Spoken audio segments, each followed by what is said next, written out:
A reading from the Holy Gospel according to John.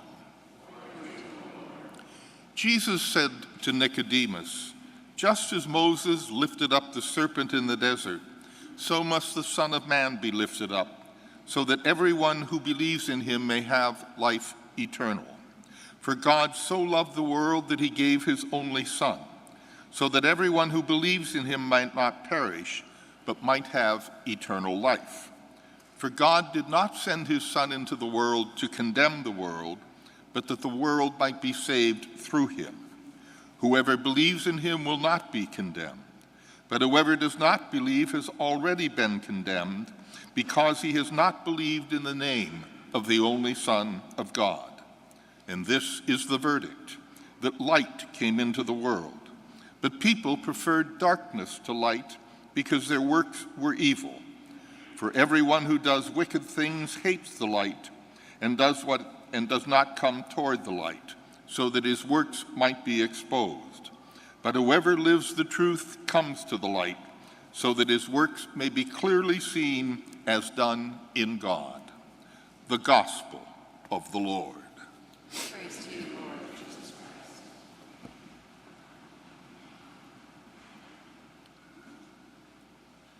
Our readings today are all about God's constant intercession, asking us to welcome him into our hearts, and that if we do that, we'll be healed, we'll be forgiven, we'll be made whole. But as the first reading points out so clearly, we tend not to do it, but to reject God's invitation constantly. When I was growing up, religion was all about laws and rules and regulations. We were taught the Baltimore Catechism. We were never taught the Scriptures. We were never taught who Jesus Christ is. We were way out here with rules and laws. And all of that was then filled with fear, because we were afraid we were going to be punished if we didn't keep the rules or the laws. And what happens because of fear? It gives way to guilt. And so everything was consumed in guilt. And when you grew up and got into your teenage years and discovered your sexuality, then the guilt was compounded 1,000 times. I remember as a kid, it's vivid in my memory. Those of you who are young enough wouldn't remember any of this, but we never had evening masses in the past, because if you went to communion, you had to fast from midnight the night before. And so all funerals were at 9 o'clock in the morning. All weddings were at 9 o'clock in the morning. And I remember as a kid, one time convincing myself that I had swallowed some toothpaste when I was brushing my teeth, and then I went to communion. And I went to confession and confessed that. And the priest never said to me, "Now that's silly, forget something like that." He gave me penance and absolution. Absolution from what? We were caught up way out here in what I call the silliness of religion.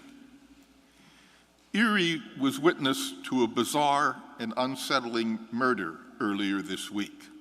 The man who has confessed to it was highly respected in the community. He's a former seminarian.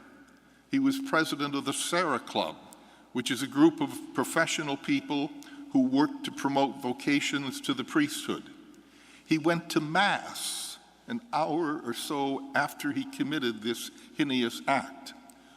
What makes someone like that just snap and think that the only solution to their problems is violence? And I don't mean to single him out, because I think to a lesser degree, it's true of every one of us. We get overwhelmed by our problems and we can't find a way out. And yet here's this invitation from our God that if we take him into our heart, no matter what's swirling around me, no what problems, I can be at peace, completely at peace. But we want to keep going back to the silliness of religion. And remember, all those laws and rules were written by men.